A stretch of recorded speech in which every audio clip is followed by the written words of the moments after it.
সময় রতন টাটা বলেছিলেন যে আমার মাথায় শুধু বন্দুক ধরা হয়নি, ট্রিগার পর্যন্ত টিপে দেওয়া হয়েছে। সেই জন্য আমি গুজরাটের আনন্দে আমার কারখানা মিলিয়ে যাচ্ছি। এবং এই টাটার মাঠ আর 17 বছর আগেকার নরেন্দ্র মোদী, অর্থাৎ তখন তিনি মুখ্যমন্ত্রী ছিলেন, এখন সেই নরেন্দ্র মোদী ভারতবর্ষের প্রধানমন্ত্রী, সবচেয়ে জনপ্রিয়তম নেতা, আবার মেলবন্ধন ঘটতে যাচ্ছে।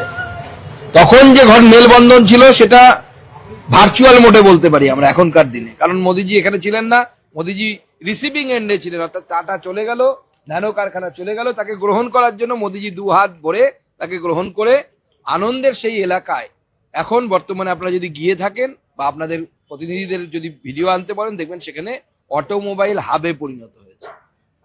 এবার দুটো পক্ষকে তুলনা করা যাক কি হলো। ধরে নিন সিঙ্গুরে আইটিআই আছে, পলিটেকনিক আছে বা ইঞ্জিনিয়ারিং কলেজ আছে, হুগলি জেলাতে কোথাও না কোথাও আছে, বহু জায়গায় আছে। সেখানকার অটোমোবাইল নিয়ে পাশ করা আমাদের আইটিআই পাশ করা ছেলেটি বা মেয়েটি, বা পলিটেকনিক থেকে আইটিআই অটোমোবাইল পাশ করা হোক, বা পলিটেকনিক থেকে ডিপ্লোমা অটোমোবাইল করা হোক, বা কোনো বেসরকারি ইঞ্জিনিয়ারিং কলেজ থেকে বিটেক অটোমোবাইল করা ছেলে বা মেয়েটি এখন গুজরাটে যান বা গুজরাটে যেতে বাধ্য হয়, তাদেরকে বাধ্য করা হয়েছে। আর সেই গুজরাটে যদি আইটিআই থেকে পাশ করা একটি অটোমোবাইল ছেলে হয়, সে বাড়ির পাশে আনন্দে চাকরিটা করতে যান, সন্ধেবেলা মা বাবার সাথে দেখা হয়। আর আমাদের ছেলে মেয়েরা যারা গুজরাটে যাচ্ছেন বা অন্য কোথাও যাচ্ছেন, তারা মরার সময় মা বাবার যখন মৃত্যু ঘটে, মা বাবার মুখে জল দেওয়ার পর্যন্ত সময় তাদের হয় না। এটা বাস্তবিক পরিস্থিতি। 17 বছরে মমতা বন্দ্যোপাধ্যায় এখানে এটাই করেছেন। এবং উনি অনিচ্ছুক চাষিদেরকে নাকি রেশন দিচ্ছেন, পেনশন দিচ্ছেন। কিন্তু তাদের সাথে আমি কথা বললাম, এবং তাতেও নাকি শুনলাম আবার নাকি কাটমানির ব্যাপার আছে, এখানকার বিধায়ক নাকি কাটমানি নাই, তা থেকেও নাকি আবার এরা যে কত নিচে নামবে, মানে ভিখারিরও পরাকাষ্ঠার নিচে চলে যাচ্ছে আর কি। ভিখারিরাও এত লোকের এইরকম সমস্ত লোকের কাছ থেকে টাকা চাইবে না আজকে। তাই সিঙ্গুর সহ গোটা পশ্চিমবঙ্গের মানুষ বলছে যে আমরা টাটাকে চাই। এবং এই ময়দান থেকে নরেন্দ্র মোদী সভার আগে আমি এই প্রেস কনফারেন্সে এটুকু বলতে পারি, মাননীয় প্রধানমন্ত্রীকে শুনতে আসুন, জানতে আসুন। আর সেদিন ঐতিহাসিক ভিড় হবে। আমাদের জেলা এবং রাজ্য নেতৃত্ব আমার দুপাশে আছে, তারা কাজ দেখছেন। এবং এই যে 3টে শেড করা হয়েছে, ওপারে রাস্তা, আমার বিশ্বাস বা আমার যে এক্সপেকটেশন বা অ্যাজাম্পশন বলতে পারেন, এগুলো সব ছাপিয়ে রাস্তা অবধি এবং রাস্তার ওপারের জমি অবধি ভিড় পৌঁছে যাবে সেদিন নরেন্দ্র মোদীর কথা শুনতে, নরেন্দ্র মোদীকে দেখতে। এবং নরেন্দ্র মোদীর এই হাত ধরে আমার বিশ্বাস এই সিঙ্গুর থেকে মমতা বন্দ্যোপাধ্যায়ের উত্থান হয়েছিল, নরেন্দ্র মোদীর হাত ধরে এই সিঙ্গুর থেকেই মমতা বন্দ্যোপাধ্যায়ের পতন হবে। আর বিজেপির একজন দায়িত্বপ্রাপ্ত রাজ্য নেতা হিসেবে আমি বলছি, নরেন্দ্র মোদীর সরকার যখন গঠন হবে সেই সময় বিজেপির তরফ থেকে আমি চেয়ে এই দায়িত্ব নিচ্ছি, টাটার সাথে কথা বলার দায়িত্ব নিচ্ছি। টাটা আবার সিঙ্গুরে ফেরত আসবে, সে ফেরত আনার কাজ আমরা করব ভারতীয় জনতা পার্টি। এবং এই পশ্চিমবঙ্গের শিক্ষিত যুবক যুবতী, ITI pass, BTech pass, polytechnic pass, graduate, তাদের হাতে কর্মসংস্থানের ব্যবস্থা ভারতীয় জনতা পার্টি করবে। এর সাথে সাথে দ্বিতীয় যে বিষয়টি আপনাদের সামনে আমরা তুলে ধরতে চাই, আমাদের সর্বস্তরের নেতৃত্বের সামনে, আগামী 17 এবং 18 তারিখ এই 2 দিনই 2 ঐতিহাসিক সভা হতে চলেছে।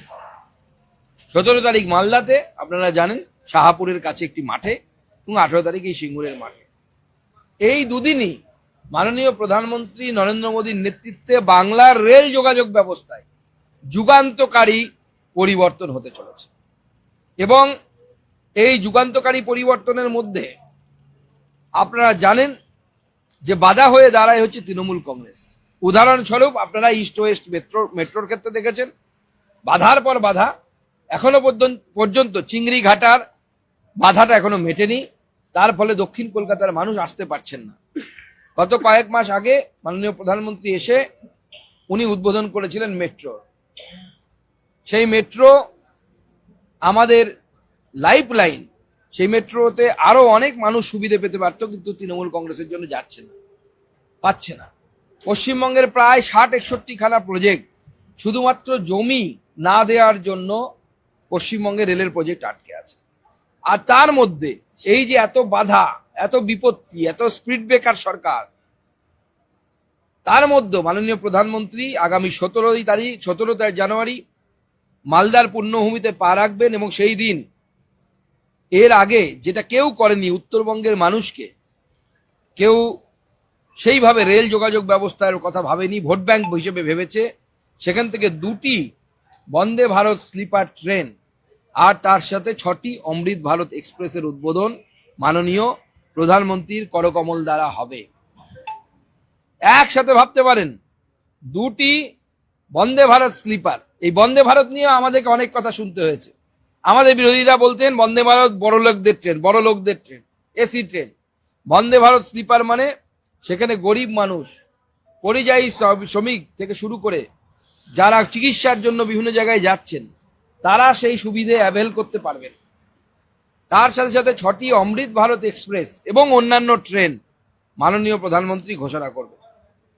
পশ্চিমবঙ্গ এবং আসামের মধ্যে এই বন্দে ভারত স্লিপার এক যুগান্তকারী যোগাযোগ ব্যবস্থা তৈরি করবে। হাওড়া থেকে কামাখ্যার মধ্যে 13টি স্টেশনে এই ট্রেনটি দাঁড়াবে। সন্ধে 6:20 হাওড়া থেকে ট্রেনটি ছাড়বে। তারপরে হুগলির লোকেরও সুবিধা হবে, যারা মা কামাখ্যার দর্শন করতে চান তারা এই বন্দে ভারত স্লিপার ধরে যেতে পারবেন। এবং পরদিন সকাল 8:20 কামাখ্যা পৌঁছে যাবে। সকাল সকাল পৌঁছে যাবে, স্নান করে মায়ের মন্দিরে গিয়ে মায়ের দর্শন করতে পারবেন। এবং অন্যদিকে 6:15 কামাখ্যা থেকে ছাড়বে। অর্থাৎ আপনি একদিনে এখান থেকে রওনা হলেন, পরের দিন পৌঁছে গেলেন, সকালবেলা পৌঁছে গিয়ে মায়ের পুজো দিয়ে আবার সন্ধেবেলায় ট্রেন ধরে পরের দিন সকালে হাওড়ায় ফিরে আসতে পারবেন।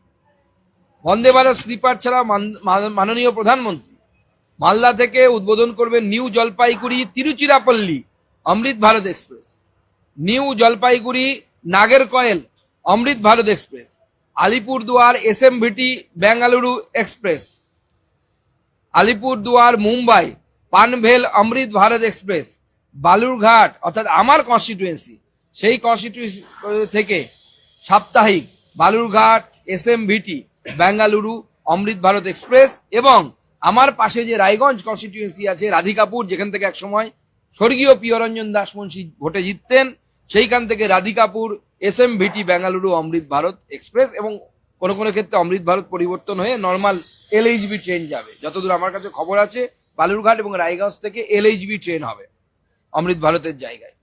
আজকে মাননীয় প্রধানমন্ত্রীর নেতৃত্বে এই সুফল বাংলার মানুষ পেতে চলেছে। আগামী 18 জানুয়ারি সিঙ্গুরের মাটিতে আপনাদেরকে আমরা জানিয়েছি মাননীয় প্রধানমন্ত্রী পা রাখছেন। সেখানেও এই সিঙ্গুর, যেখানে বুক ফাটা দীর্ঘশ্বাস বাংলার মানুষের, অনেক দিনে 17 বছরের বুক ফাটা দীর্ঘশ্বাস আছে, সেখানে নৈরাজ্যের কারণে যেখান থেকে টাটাকে ছেড়ে যেতে হয়েছিল, এখান থেকেও তিনি অর্থাৎ উদ্বোধন করবেন 3টি অমৃত ভারত এক্সপ্রেস, একটি প্যাসেঞ্জার ট্রেন। হাওড়া থেকে দিল্লি আনন্দ বিহার রুটে একটি অমৃত ভারত এক্সপ্রেস চলায় এর উপকার সিঙ্গুরবাসীও পাবেন। হুগলি তথা পশ্চিমবঙ্গের জন্য এই ট্রেনটি আমার মনে হয় এক যুগান্তকারী পদক্ষেপ। প্রতি বৃহস্পতিবার রাত্রিবেলা 11:10 হাওড়া থেকে ছাড়বে এই এক্সপ্রেস ট্রেন, এবং পরদিন ভোরবেলা 5:15 আনন্দ বিহার স্টেশনে আপনি দিল্লিতে পৌঁছে যাবেন। দিল্লিতে যারা চিকিৎসা, ব্যবসা এইসব কাজে যান, তাদের জন্য এই ট্রেনে অনেক উপকার হবে। ব্যান্ডেল জংশন, বর্ধমান জংশন, দুর্গাপুর এবং আসানসোল, এই সমস্ত লোকেরাও এর উপকার পাবে। এছাড়াও এই ট্রেন ধানবাদ, গয়া এবং মুঘলসরাই অর্থাৎ দীনদয়াল উপাধ্যায় যে জংশন, বারাণসী, লখনৌ, বরেলির মতো বিশেষ গুরুত্বপূর্ণ বাণিজ্যিক শহরগুলোকে আমাদের কলকাতার সাথে, হাওড়া হুগলির সাথে যুক্ত করবে। এর লাভ পাবেন। সিঙ্গুর থেকে মাননীয় প্রধানমন্ত্রী এছাড়া উদ্বোধন করবেন মায়াপুর থেকে জয়রামবাটি, 2 ধর্মীয় স্থান। মায়াপুর হচ্ছে বৈষ্ণব তীর্থক্ষেত্র, আর জয়রামবাটি আপনারা জানেন ঠাকুরের জন্মস্থান। এবং সেই পর্যন্ত সেখানে আমাদের একটি লোকাল ট্রেন, প্যাসেঞ্জার ট্রেন হবে। কলকাতা সাঁতরাগাছি থেকে তাম্বারাম অমৃত ভারত এক্সপ্রেস, কলকাতা হাওড়া আনন্দ বিহার টার্মিনাল অমৃত ভারত এক্সপ্রেস, কলকাতা শিয়ালদা বেনারস অমৃত ভারত এক্সপ্রেসেরও উদ্বোধন হবে।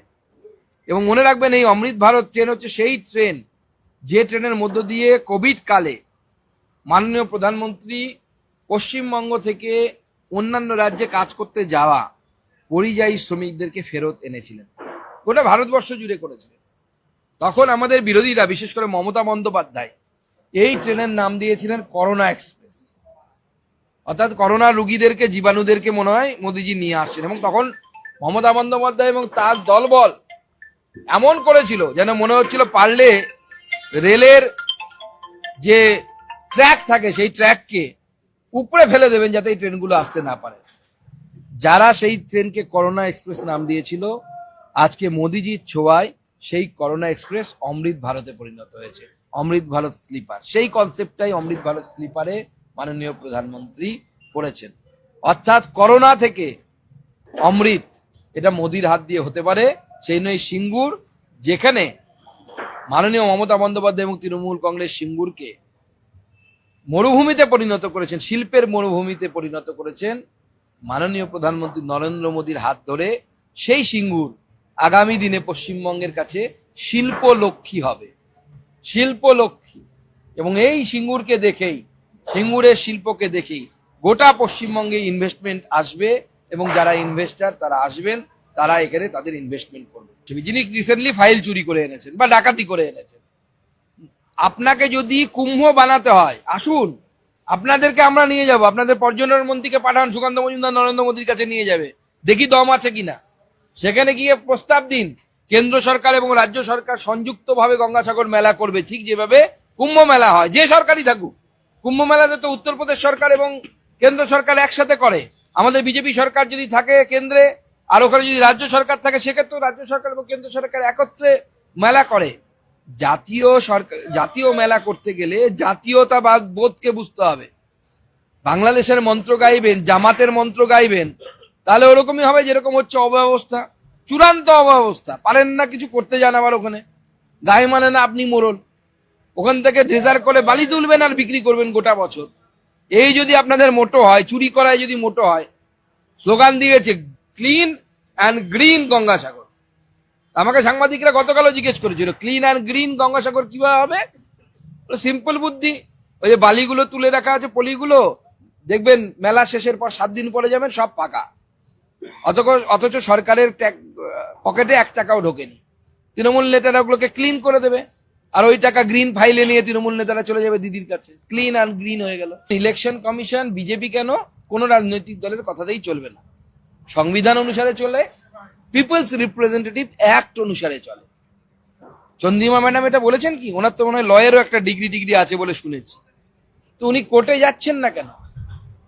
এত বড় লয়ার সব ওদের, আমাদের পাশেই আছেন কল্যাণবাবু, ষাঁড়ের মতো চিৎকার করে উনি নাকি সওয়াল করেন, বিচারকরা নাকি কাঁপে ওনাকে দেখে। এসব গল্প শুনি তো আমরা মাঝে মাঝে লোকসভার অলিন্দে।